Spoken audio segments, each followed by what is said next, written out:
Hey, Foot Clan, not only can you help support this podcast at jointhefoot.com by becoming a member of the official Foot Clan, but you also get access to our Foot Clan Leagues, a chance to connect with fans across the globe. Yes, if you want to play online, if you want to play local leagues, whatever the case may be, you get access to footclanleagues.com. Check it out at jointhefoot.com.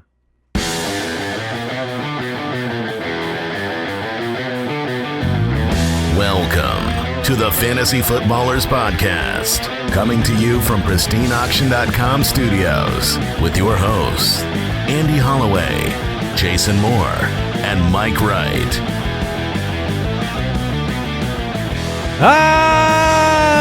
Welcome in. The band is back together again. Sure. How you feeling, Mike? Feeling good? Feeling right? Yeah. Feeling tight? Definitely not feeling tight. I don't know if you followed my adventures on social media. You had a birthday bash. Happy birthday. I have been very strict keto since January 1st. Yeah, you've been on the keto diet, but you... and then I was not. And look, Give us the rundown. Give us the play-by-play. Sure. So I kicked it off Saturday night with Chipotle. I went full burrito with large chips and queso. In the morning, I had some cinnamon rolls. Oh, yes. Then for lunch, we have a pizza place here called Oregano's. It's the best pizza place in Arizona. So had the Pizookie. Then had a large bag of Sour Patch Kids, followed by a Raisin Cane's box combo. Whoa. For dinner. Wow. Did you stop there? Yes. Okay. As I sit here, though, Trouble? I feel as if I am the super volcano that rests underneath our national parks. Look, Any minute. I don't know when it's going to go off. I just know that it will go off. That it will have a great loss of life at some point. Fantastic. It's going to be bad. It's So going to be this bad. is how we celebrate your birthday. Is Yes. You destroy your physical being. Apparently, Totally worth it. Totally Was it? worth it. See, that's the thing. People want to know. They No, go, it was worth it. Absolutely. Hearing so this good. awesome story from Mike makes me realize that I celebrate my birthday daily. You just celebrate life, man. oh, every day's your birthday. Every day. I woke up today. Can I get Should the probably throw down an extra large cheese pizza? Can I get the birthday menu, please? You get the free dessert every day. All right, welcome into the Fantasy Footballers Podcast. It's going to be a great show today. We're going to talk some Combine reaction. We had the big NFL Combine over the weekend. Some superhumans doing superhuman things. We'll talk about that. And look, that'll affect how things shake out in the NFL draft and for your fantasy teams and whether we want certain players to go to certain teams and what they can do. So we'll talk about that here in the quick question. Check us out on Twitter at the FF Ballers, on YouTube, youtube.com/thefantasyfootballers. And don't forget you can subscribe over on Apple Podcasts, ad-free on Stitcher. We're on iHeart. We're on Spotify, wherever you're listening to podcasts. And on Thursday, this is the news that I have. On Thursday, we will announce here on the show the UDK pre-sale giveaway winners, okay? And that will be the people that won the opportunity to come sit in on a show, a couple of free jerseys, and then the first entry into the 2019 Listener League. Technically, I feel like we're the first three. Yeah, so fourth. Yeah. I don't want them to feel too special. Okay. No, they're going to be in our league. We need to start tearing them down immediately. Like, you didn't even get a bronze. Fourth. It's You almost got a medal. Yeah, we got in first, our league. Yep. It's Our pretty rules. embarrassing. All right, here's the quick question that I have for you, fine gentlemen. Well, what were your main takeaways from the 2019 Combine? There was a lot of Twitter chatter, all right? Mike, I don't know if you saw it through the haze of meat and cheese, but there was a lot going on. Oh, I saw it.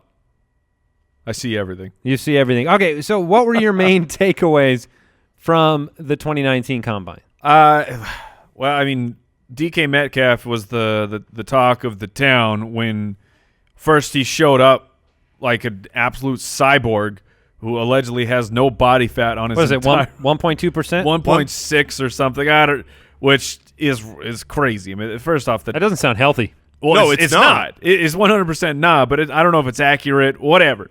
We already knew he was a superhero from the photo that's circulating around. Then he absolutely dominated the drills. What 4.33? 4.33. At his weight, size, speed, he literally It's not supposed to happen. it hasn't really happened since Calvin Johnson. So now you're getting all of the Calvin Johnson comps. Right. Is he the next Calvin Johnson, the absolute dominant force? You can watch Here a his lot of Julio highlights. Jones as well, comparisons. Yeah, certainly. You can watch his highlights and just see him dominate as he's running away from guys. Nobody can catch him, stretching out, grabbing that long, deep ball. But if you watch games, there's a lot to pump the brakes with in the film as well. So yeah, the draft's gonna be really interesting when a player does that. GMs, they're human just like us, so their eyes definitely perk up. But the number one takeaway for me, which is completely selfish and may or may not end up being fantasy relevant, but I've talked about in the office with you guys, my kind of running back crush has been Alex Barnes, and like he seems like a little bit more of a long shot. No one had been talking about him up to this point, and then he came in and he had a great combine, absolutely raised his draft stock. So if he can go. If he gets gotten himself into that third round, then he's going to be very interesting for me. Yeah, that's what I was going to ask you. If you thought, based on this combine performance, whether he would be somewhere in the third or fourth round. Yeah, I would really prefer third. If guys in the fourth round, it's pretty hard to break into the rotation, at least early on. Well, so someone listening might say, "Oh, why do you want him in the third versus the fourth?" And that's why, right? Because just early opportunity. Just basically, the team invests higher draft capital on him, and it seems like better odds that player is going to work into the rotation soon. It's pretty low odds. I mean, you look at like Jordan Howard, right? If he was a fourth round pick, it took an injury to Jeremy Langford to get Jordan Howard on the field, and it was immediate. You go. Oh, what are the coaches not? Like Jordan Howard is a much better player than Jeremy Langford, but it didn't matter. He just couldn't get on the field. So, like I said, selfish. Just happened to be that player that I was very interested in, and then he kind of hit in the combine. Yeah, there's a lot of times you're looking at a certain player you love or a certain player you hate, hoping they improve or ruin their draft stock. To me, it wasn't player specific so much. My big takeaway, it was positional specific. Wide receivers. To me, they improved their draft stock as a class. They're probably, the first 4 picks in rookie drafts coming up. They looked great. You had guys, running faster than you expected. Andy, I know your man crush this whole last year had a great draft along with DK Metcalf. While running backs, I felt like really – nobody. I don't feel like as a class that they really helped to solidify anything. I've been, as I've been going through and looking at all of them, the draft is going to be so huge for this year's class because nobody to me stands out as just the odds on this guy's going to be the first running back taken. Like it could be between like 4 or 5 different guys to me. Yeah, pretty disappointing combine for Devin Singletary, somebody who had been in the top 5 at the running back position for a lot of people pre-draft. Right. I wanted to bring up N'Keal Harry, Arizona State University wide receiver, somebody that I think he was overshadowed by DK Metcalf, but had a very solid combine. Yes, 89th percentile speed score, did the exact same amount of reps at the same weight that DK Metcalf did, which, by the way, those two players did 27 bench reps, which was pretty unheard of for the wide receiver position. And look, like you said, Jay, the wide receivers in general move their stock up. I don't know how many go in the first round. I think N'Keal Harry will sneak into the first round. I think you'll have DK Metcalf in there, probably Hakeem Butler in the first round. Paris Campbell will be the interesting one. Yeah. He ran a 4.31. He's going to be a bit of a wild card because teams just love speed so much. Yeah, when you look at the kind of warts on a guy like N'Keal Harry or DK Metcalf, he had the major injury. They should call Dr. Schultz. For the warts? Yes. Yes, that's what I was going to say. New sponsor of the show. No. But I think I'm looking at what teams those guys go to, obviously. I mean, if if it's so narrow between those two players, you want a person with a better quarterback and a better opportunity. And sometimes going in the later first round for one of those superior talents is the best case scenario. So lots to take away. That'll transition us a little bit into the news. Well, and real quick, Noah Fant. He went tight end. bananas. He went absolutely nuclear in all the testing, which you knew he was going to do that. But it's great. Best tight end combine ever? No. One of not George Gesicki. Mike Gesicki last year. George Kittle, they both have outrageous measurables, but it's just great to see that we have at least one just up and comer. I'll tell you, man, Iowa's. Well, this is a really across the board, like it was several years ago when you had the O.J. Howard, Evan Ingram, and Njoku draft. This is a really good tight end year. Strong. I mean, you have two guys that could go in the first round from Iowa alone, which thanks George Kittle, you have really helped. He comes out. Well, that's how they do it. They only rotate states. You can only draft tight ends from certain states on certain years. Well, it's a good year for Iowa. That's why, yeah. I wanted to mention this too. Kyler Murray didn't run.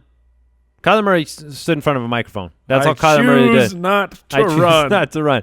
But Kyler Murray also had a lot of applause for showing up at 5'10", for showing up at 207 pounds. And look, a lot of chatter about Kyler Murray, the Arizona Cardinals, the relationship he has with Cardinals' new head coach Cliff Kingsbury. There have been swirling rumors, either the greatest smokescreen ever or a reality, in the fact that Kyler Murray, according to draft insider Tony Pauline, which you need to take it with a grain of salt, by the way, because there's a lot of misinformation right now, but he says that Kyler Murray to Arizona is a done deal. That's been the report by several different journalists at the event, but we don't know. The thing is it would be very exciting to see that offense turn over. I'm just happy the Cardinals are doing something, because at least at the beginning, a couple weeks ago, it didn't look like they were even going to play the game. Right. Even if you want Rosen. We might take Kyler Murray. I mean, if you're in Arizona, you have to do this. So if Andy's very excited. He wants Arizona to draft Kyler Murray. I would be real hesitant, because this is what the team, they 100% have to do this. You have to drive up the value for your number one pick, no matter what. Even if you're going to take him, you still have to drive up the value. No, I don't disagree with that. And I had a lot of Twitter conversations with the Foot Clan and listeners of the show and people that were talking about Kyler Murray. And look, last offseason, I wasn't happy with Josh Rosen to Arizona. If you're a Larry Fitzgerald owner, if you're a David Johnson owner, that's the number one probably to think about. Christian Kirk. All you want is the offense to be driving towards improvement. They were the worst offense in football by a wide margin last season. Yes, the offensive line was terrible. And my argument is not every player is going to end up the Jared Goff, Mitch Trubisky story. Some of them end up the Jimmy Clausen story or the Blaine Gabbert story. There are other tales to be told. So whether or not, if you believe in Josh Rosen, I think there are GMs in the NFL that believe in him enough to go and get him. And you know what? If you want to win in the NFL, guess what you do? You have a quarterback on a rookie deal. And whether Josh Rosen's in Arizona or somewhere else, you could go get him on a rookie deal. So I think that'll be attractive to certain, Washington, Miami, New England, Pittsburgh, teams with Los Angeles. Still San Diego in my mind. So I think that it'll be very interesting to see what happens. And look, David Johnson, he's a buy low to me right now.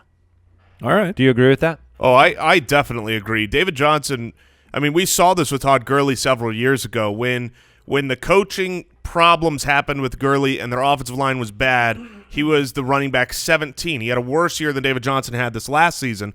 They improved it, got McVay in there, and all of a sudden you had the number one guy. He was still the same guy. It wasn't like Todd Gurley forgot how to be a running back in that in-between year. And it's not like David Johnson slowed down and stunk last year. It was just the situation around him did not allow him to be as fantasy relevant as he could be. I think David Johnson is a very good buy low candidate. All right, let's get into the news. News and notes from around the league, presented by Sleeper. All right, the Sleeper app was bouncing all weekend. But this one was not expected. Oh, Jason man. Witten has decided to end his retirement and return to the Cowboys for his 16th NFL season. The 1 year in the booth was enough for all of us. Too much. A little too much. A little So too much Jason for Witten most of us. back in Dallas. And here's the thing. Look, this is good context. In 2017, the last year he played, he was the tight end 10, 63 receptions, 5 touchdowns, 87 targets. Look, he helps Dallas if he has anything left because they didn't get a lot from that position. If he has anything left, it's very interesting because there are the whispers from the bushes that they're already talking about Jason Witten will get 25 snaps a game or whatever. I mean, I don't know how you would have that information already. And then Jerry Jones came out and said that's not true. Jerry Jones came out and said he's not going to play a bit part. He'll be a main part. So what do you believe? Well, remains to be seen. But Witten, he did it. He found his way out with dignity, with class. So I don't know his intentions, but this was a very savvy move by Jason Witten. It was, and I know it's a little bit later in the career and more difficult, but I would recommend that Booger look to make a retirement as well and get back in the league, and we could just have a great Monday Night Football broadcast team brought in, ground up. You want to let who's the last guy? Who's the vanilla? I don't even know. Yeah, nobody knows this man. I'm just picturing him. No, I like him. He's I'm picturing fine. him standing there by himself, like he doesn't have any help. I don't know. Maybe Greg Olsen finds his way into the booth, huh? Oh, Greg Olsen, tread lightly.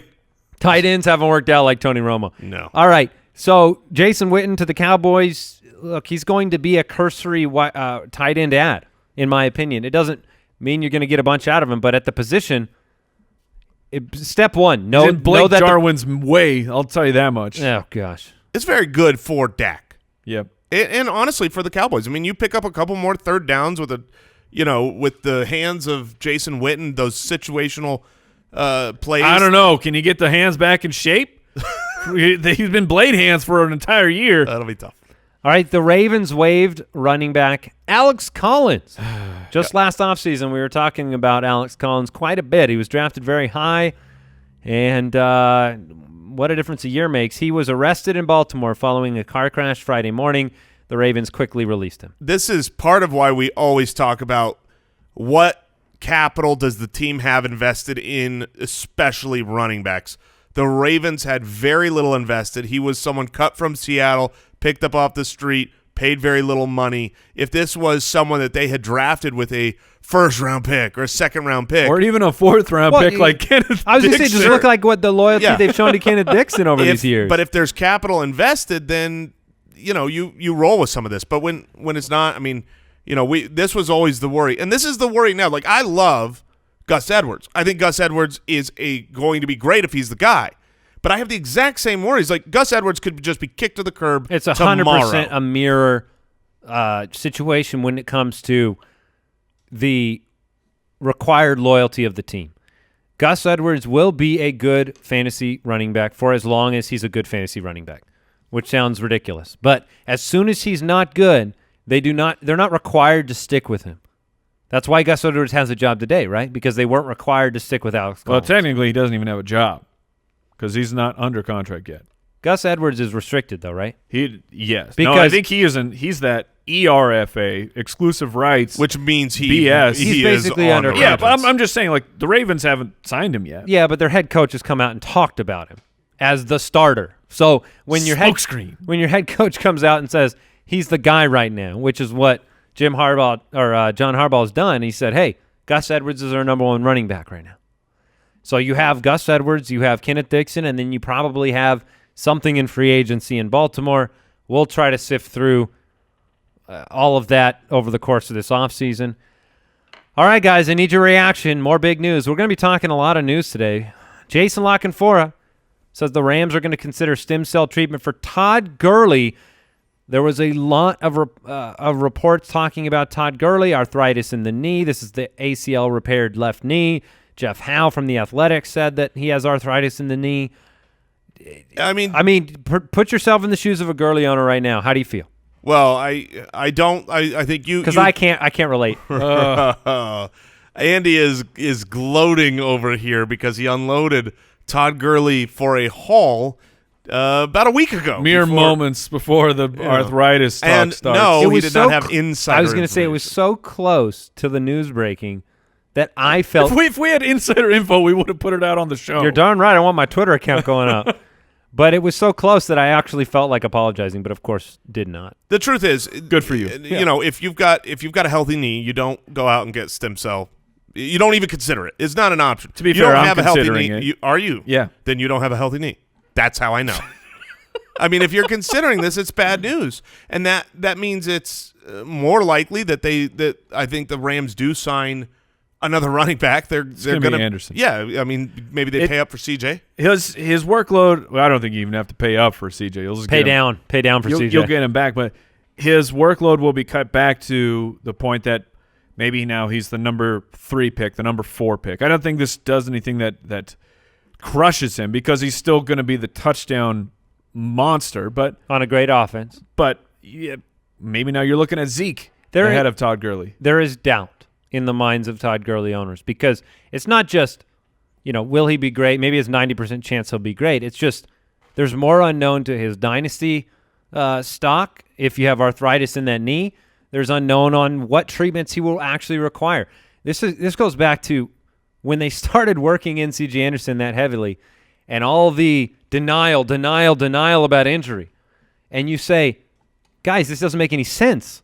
He's the highest paid running back in football. He's an MVP candidate. You don't play him half of the Super Bowl or less. So something's wrong. That's all we know.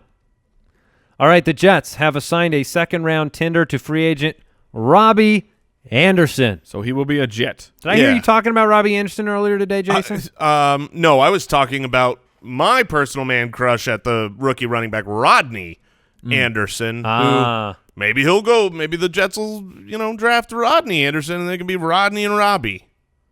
Rodney Anderson. Okay. All right. You confused me there. But Robby Anderson, do you think anybody signs him for a second Jets. year? No. For a second? No, he'll be a Jet. Jets are going to be interesting. Yeah, Robby Anderson, he's a good player, but he has so much off-field stuff that you can't possibly give up a second-round pick for him, and a second-round pick and a contract and feel confident about it. Yeah, I completely agree. Hey, before we get into the rest of the news, I want to make sure that everybody out there, all the Foot Clan knows where to get tickets for your sporting events, for your comedy shows, for your music concerts. Where we get it, where you should get it, it's SeatGeek. Getting tickets online. Getting geeky with it. Look, it could be too complicated. You're not sure if you're getting real tickets. You're not sure, if they're guaranteed. But everything on SeatGeek, look, they're pulling millions of tickets into one place so you can find great prices. They color code it, make it so easy to grab it, and every ticket is fully guaranteed. We've done it. Best of all, our listeners get $10 off your first SeatGeek purchase. So now you're just saving money. All you have to do is download the SeatGeek app, enter the promo code BALLERS today. That's promo code BALLERS, and you'll get $10 off your first SeatGeek purchase. SeatGeek, life is an event. We have the tickets. Make sure you download it now. You will not be disappointed.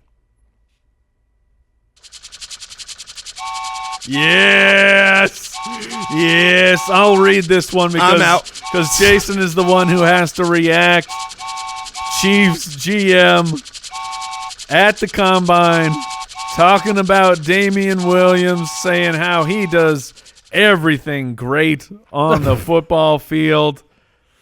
That's why we extended him. And right now, quotes, it's his job to lose. All right, you buying the hype on Damien Williams, Mike? Jason Moore. You know I'm buying. I've said all along. You don't give a guy an extension 2 to 3 games into his starting career if you're not going to have him be the absolute top chance that he can get to be the starting running back. Jason, how you feeling? Well, I feel less good about. Less good. I feel less good less about gooder. Superman my feels less confidence. Good. My confidence that Damien Williams will not be the primary bell cow running back for Kansas City Chiefs, I feel less confident in that. Hoping they take that shot at Rodney Anderson. But no, I mean, look, I went back. I watched the whole press conference because I wanted to see the context, wanted to see what was said. Of course you did. Well, yeah, no, of course I did because I want to – look, you have to be able to change and adapt. Because he was talking about a lot of different players. I wanted to see how he was talking about everybody.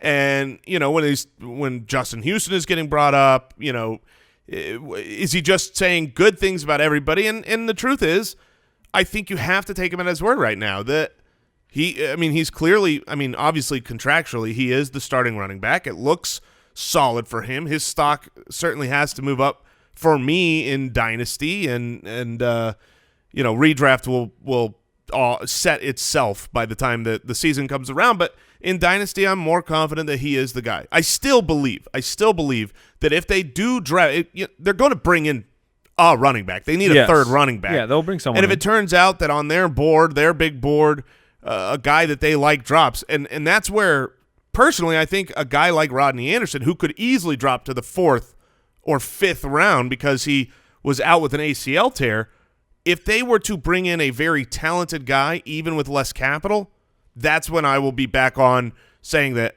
I think he'll take the job because he's better. What about Frank Gore, who said today he wants to play again? Yeah, I do as well. I mean, he's going to have to find someone that agrees. All right. Sounds difficult. ESPN's Dan Graziano, Les Bowen of the Philadelphia Inquirer report that the Jags are expected to sign Nick Foles. That's where I had him. Do you think this comes true? It was by far the most obvious landing spot. They're going to have to make some things happen with the salary cap. They have to make some things happen with Blake Bortles. But it's the obvious choices where there's not a lot of landing spots for Nick Foles to be the starter. Do you believe that Nick Foles at quarterback does enough for that offense, is enough of an upgrade from the Blake the Snake to afford better fantasy value to guys like Keelan Cole or to Dede Westbrook? Does he bring his Philadelphia magic with him? I doubt it based on his prior to Philadelphia performances in the NFL. Because that's the big question for me. But he does find, he's found magic for parts of different seasons.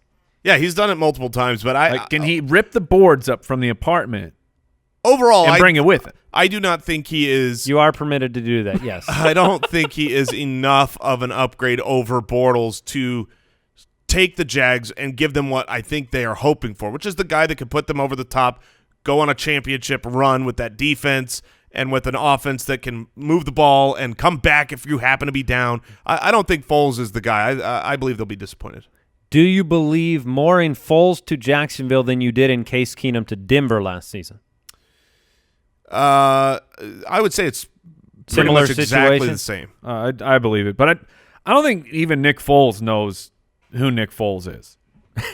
He looks in the mirror. Like he can go out there like he did in the Super Bowl in the playoff run where he's an elite level quarterback, or he can go out like he did a few times this season and just stink. There are talented wide receivers in Jacksonville that need an opportunity from a quarterback that will consistently be able to get them the ball. That's what we as fantasy owners would like to see, right? Certainly. I really like it for Dede. Yeah, I like it for Dede for sure. And you're not bringing back Dante Moncrief. Not likely, no. Not likely. So opportunities could be opening up for, what, DJ Chark? Yes. DJ Chark. Do. I was just waiting. All right, Demaryius Thomas was arrested for vehicular assault. Right then. That's not good, especially for a player that is up there in age, dealing with a injury. I mean, I don't know. We could have seen the last. Chargers looking to extend Melvin Gordon, potentially. That's great that they're already talking about it. Doug Baldwin underwent shoulder and knee surgeries. That's good. Yeah, guess what, Doug? We knew you were lying. We knew you were lying when your performance on the field didn't match what you've done in the past, and you kept saying, I feel great. Travis Kelce also underwent a cleanup procedure. as well, if you didn't hear about that. But he's expected to be back by training camp. All right, Pete Carroll also confirmed a 1-2 punch at running back with Chris Carson, Rashad Penny. That's why we like Rashad Penny right now, at least. All right, that is it for the news today. We've got a cool segment coming up. Be sure to switch your Dynasty League over to Sleeper. Grab the Sleeper app. You get all those news alerts. You can load your league in there. You can play on Sleeper, and we recommend it. All right. Now, Brooks, do we have an actual drop for this segment? Nope. Thanks, man. Cool. I didn't even know we were doing this, but it's amazing. So we're doing a commissioner tips segment right now. Look, do you want to drop? We can do a live drop. Oh, I want to hear it. That For means, sure. No, that just means you're beatboxing, Jason. Oh, gosh. Commish tips. There it was. There it is. The best drop of What February, it's like. February 5th. Having a roadie. Brooks, where do we go from here? Tips. Where do we go? Oh, I'm Brooks, so glad do we you want- didn't have a drop ready. hey, nowhere to go but up, Andy. Nowhere to go but up. So this is kind of like Why don't you for, explain what we're doing, Brooks? Since we get a lot of questions sent in and a lot of the same ones. So this is for the commissioners that write in saying, how do I convince my league to blank? all right, so this is a segment with that beautiful intro that you think you could maybe cut up into a clip on YouTube that you can Spice it up, Brooks. You can send to all the people that have these questions that we'll get throughout the season. You're just going to want to make sure you cut it up after that drop so that the other people viewing this video can It's take amazing us what serious. beatboxing and you hyperventilating, how similar those two things sound. Yeah. They're very... I almost passed out. That's the sound I hear every morning when I go to workout with Jason. Having a roadie. All right, here we go. Number 1. Here is the number one commish tip. Switch to FAAB. Yeah. People need to do this. And people want to do this all the time. All the time. I mean, Mike, you long ago, you tried for years to get our league of record. We were stuck in the mud. We're like, no, we don't know how to do that. Is that We're true? used Is to that the what we waiver wire. were like that? Yeah, I mean it. Yeah, 100%, man. We sound like idiots. Yeah, Yeah, well, I knew that.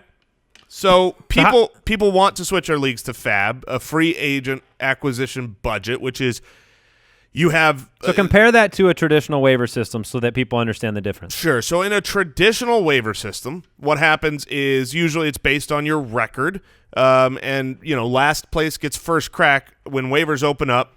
You put in your claims on your players, and if you're ahead in the waiver priority, you get them. And so, do you want to burn that? If you're in that number one waiver spot, do you want to burn that spot to get this player? Is he worth it? Do you want to hold on? Do you want to pick up no players when the waivers open? Yada yada. Or there's this great guy to get, and whoever's the worst team in the league gets him. Even if it's after 1 week, who, in a great team just had a bad game, Right. they get the crack at those players. A free agent acquisition budget, every team is given a fake virtual currency, $100, $200, whatever you set it at. And the waivers are blind bids. So you bid on any player you want. Everybody in the league gets to bid on every single player that they want. So, for example, after week 1 last year, Phillip Lindsay maybe looks like a nice pickup. Okay? Mm-hmm. Every team in the league privately bids on that player on Monday, right? Mm-hmm. On Tuesday. On Tuesday.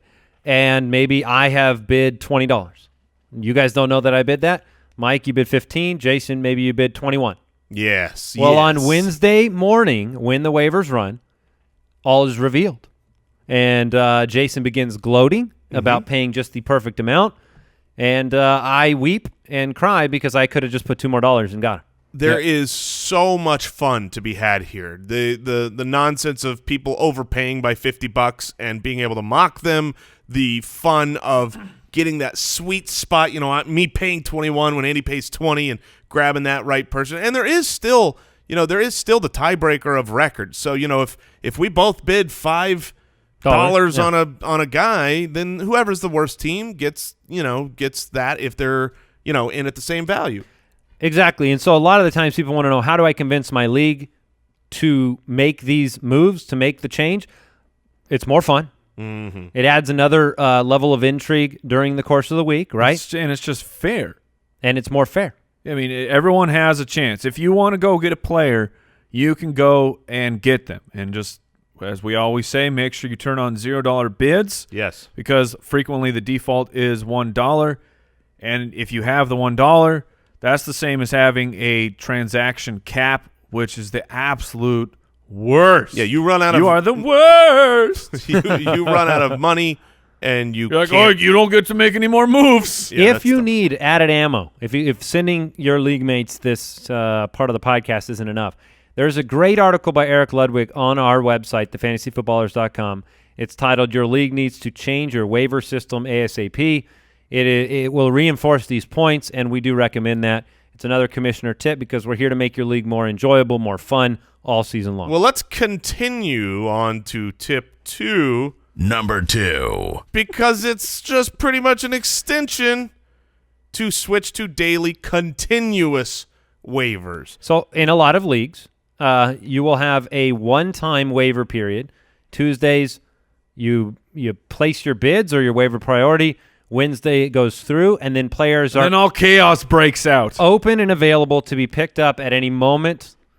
Sometimes in those leagues, once you release a guy, they're on waivers till the next day.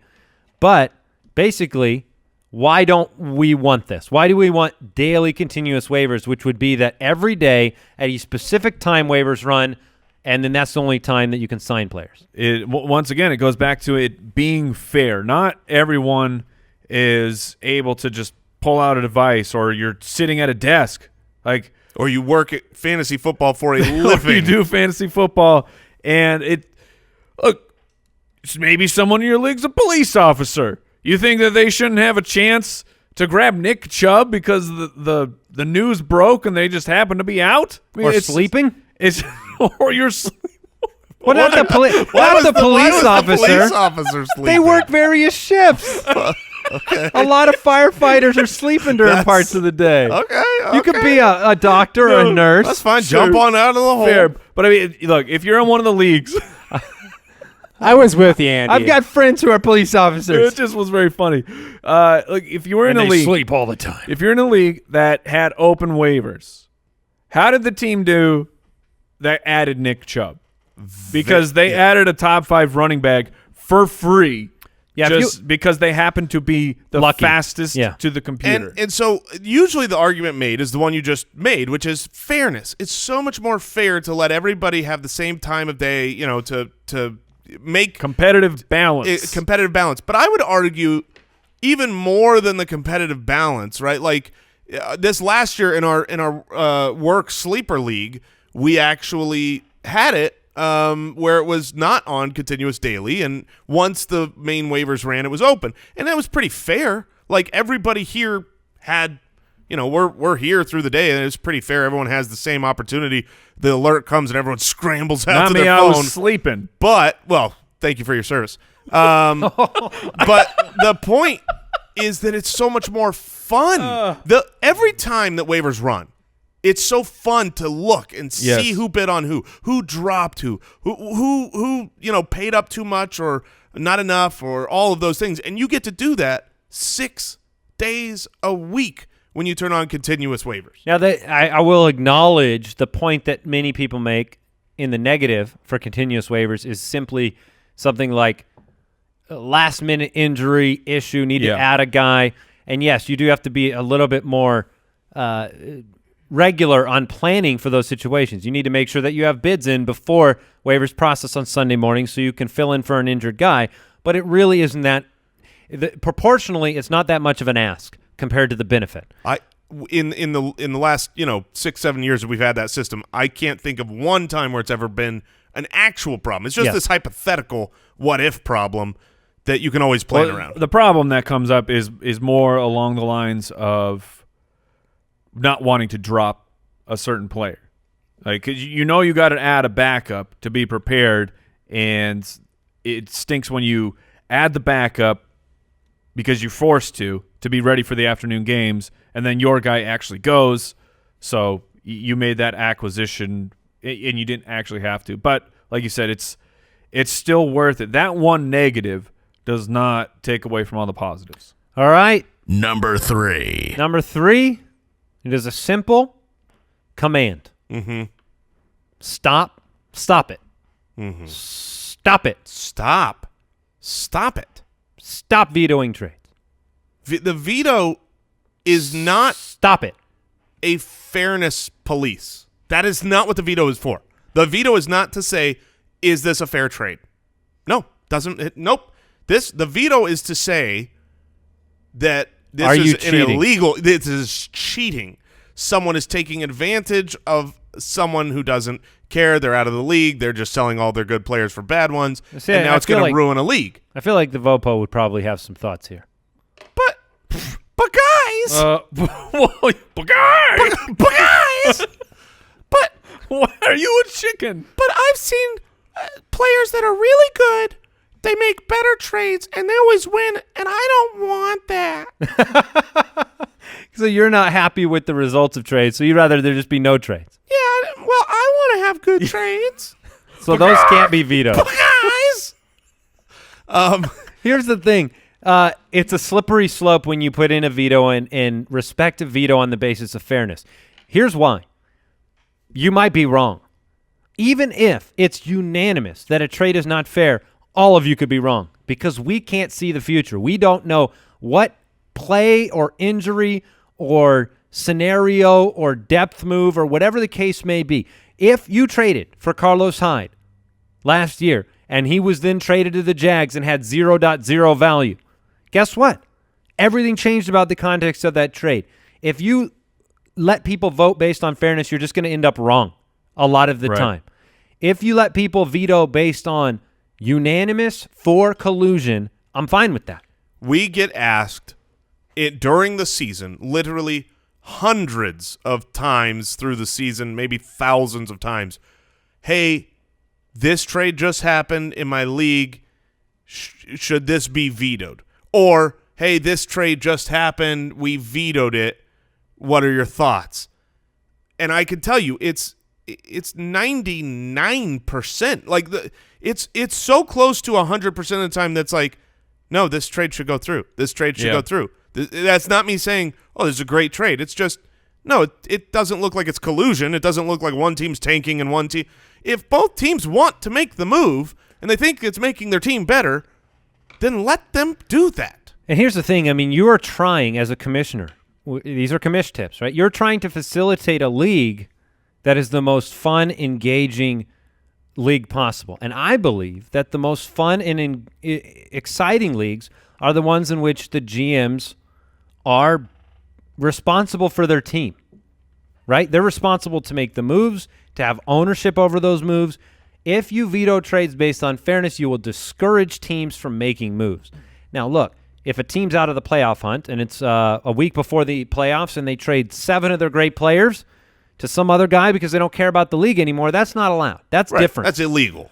But if you are making a trade that you go, man, it might work for them, might not work for them, you got to let it go. You cannot have one of these situations where 3 or 4 people in the league, because you put the veto in. I remember this from years and years and years ago.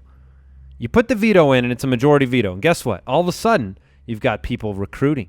You got people trying to find another. Oh, you come vote no with me because it's not going to help you. You've got people fighting. You've got arguments happening in your league. You've got anger and all these things that go like our league of record. For years, we had, just like every league has, the 24, 48-hour period where a trade goes through and you vote, and then it's either approved on majority vote or it is denied. And when we had just that voting system, there were arguments, there was bad feelings, there was hurt feelings, there were rejected trades. Since we got rid of it, and so that's part of this tip is get rid of the waiting window. Yeah, instant trades. Instant trades. When a trade is accepted, then they're on the other team's rosters. It speeds up transactions. It's wonderful. Since that happened, so the same group of humans, we have made, 100 trades in the last 5 or 6 years since we went to instant trading, and there's never any fights that once you know that there's every plenty trade of is going mocking, through, there's not fighting. Certainly, and that's mocking. what you want. Mocking is great, and so the caveat there is enable instant trading. Make sure that these things process right away. There's no need for a voting period if you don't veto. And look, we can convince your league to do that on the basis of autonomy. We're all pretending to be owners of a team. That's the whole point. We're all pretending. Let the team take some ownership. They will, you'll have more investment when they can accomplish what they want to accomplish with their team, win, lose, or draw. All right. Number 4. How do I convince my league to stay engaged? This is a tough one. Now, is that with their You probably significant other? You need Picard. Oh, gosh. I liked gosh. Andy's better than yours. What? Andy's Yeah. was bad. Andy's was not Judge, bad. Judge, give me a ruling. Which one was better? Let's go with which one was worse. Yeah, that's probably better. Okay. What do you got there, Oh, Judge? Andy's is worse. Yes. Barely. my Yes. goodness. The law has spoken. All right, engage. Yeah, engaged. How do you? See? It's fun. Yeah. Well, it certainly. I was, won Jason. Look, over. I'm a certainly next generation type of guy, so this is good. But and really, you shouldn't keep people engaged because eventually they should get married once they're engaged. Oh, okay. All right. I mean, engaged forever is just stupid. There was a point to this.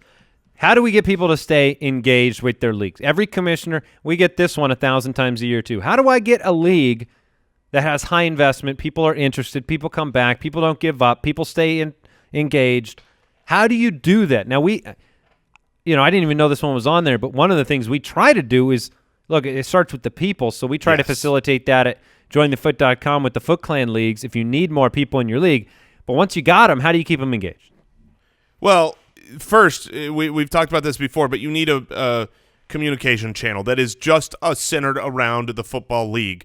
Whether that's a Facebook group, a Slack channel, whatever chat service you currently use as the commish that you like the best, because every single AOL chat rooms. Yeah, I mean, it could even Hey, be, if you want to kick it old school. I mean, just a group text. You know what I mean? That it's got everyone in it, and whatever. Just some. Don't do a group text because I will mute that thing immediately. Sure. I mean, I would not want that one, but I would rather have a group text, place where I can communicate than nothing. And so many leagues out there have nothing. The only place might be on the message board within the app, within the platform that they're using, and half the people don't check that. There's no place to really I will have say fun banter. Sleeper does a good job of creating Yes. that, which is nice because you need it. Communication is king. You need to be able to mock the trades. Not Yes. veto them, mock them. You got to You be need able to get them gifts going. You got to be able to post a GIF. It's a place where the league commissioner, as much as you want to do, you can go put some weekly awards, or you could do a league newsletter, or you could, it's just a place to have a central discussion about what's going on in the league. Yeah, the write-ups, if you have someone in the league who is just gung-ho and absolutely lives, breathes fantasy football, which by my calculations, if you're listening to a podcast on March 5th about fantasy You do. football, that's you.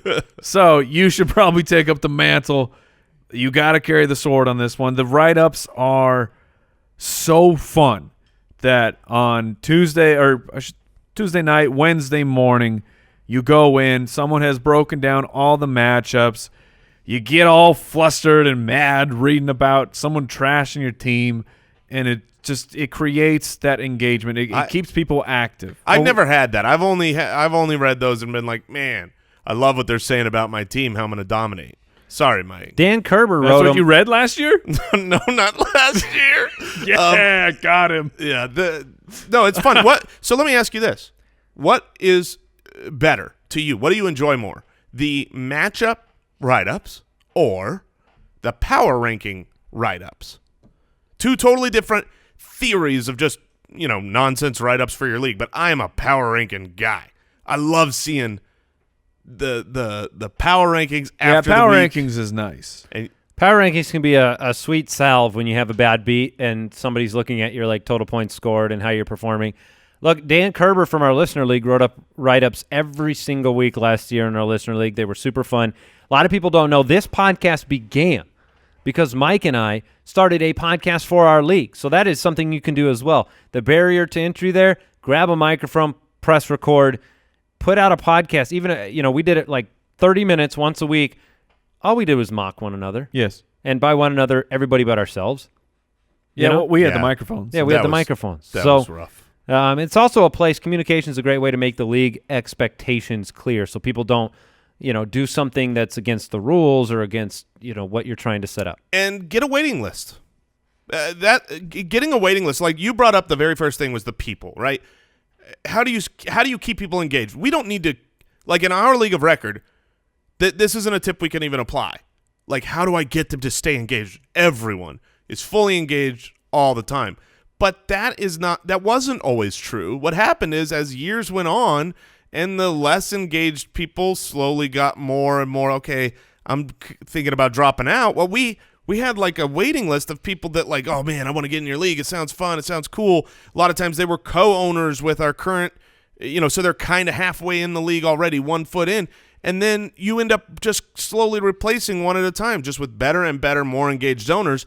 And eventually this isn't a tip you ever need. It also makes it easier to boot bad owners when you have a waiting list, because you can kind of say, hey, if you're not all in, it's no big deal. We got somebody who wants to step up and grab your team, right? Yep.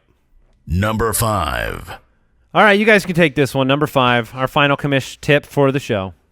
You're beating the dead horse. Let's make it quick. Just get rid of your Week 17 championships. But Mike, No.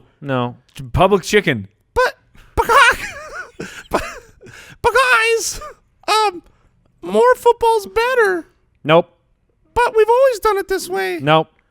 But 17 is bigger than 16. Yeah, that's true. I'll see myself out. You got me on one. Look, it creates problems that should not exist in the game of fantasy football. Just come on.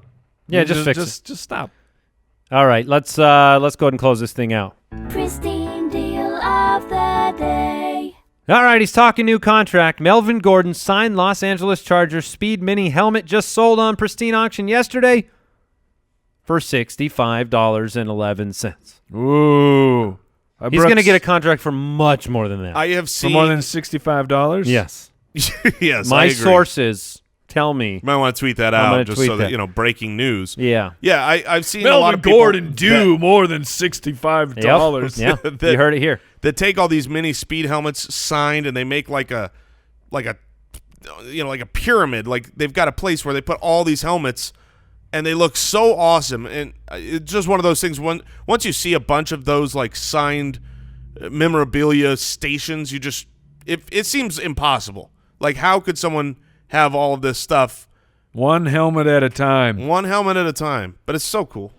I see right. we got Mr. Arthritis up on our wall. Yeah, check it out, pristineauction.com. Poor Todd Gurley. Yeah. All right, we'll talk to you on Thursday. Coaching changes and a whole lot more. Thanks for tuning in and listening. Goodbye. Thank you for listening to another episode of the Fantasy Footballers Podcast. Join our fantasy football community on jointhefoot.com and follow us on Twitter @TheFFBallers.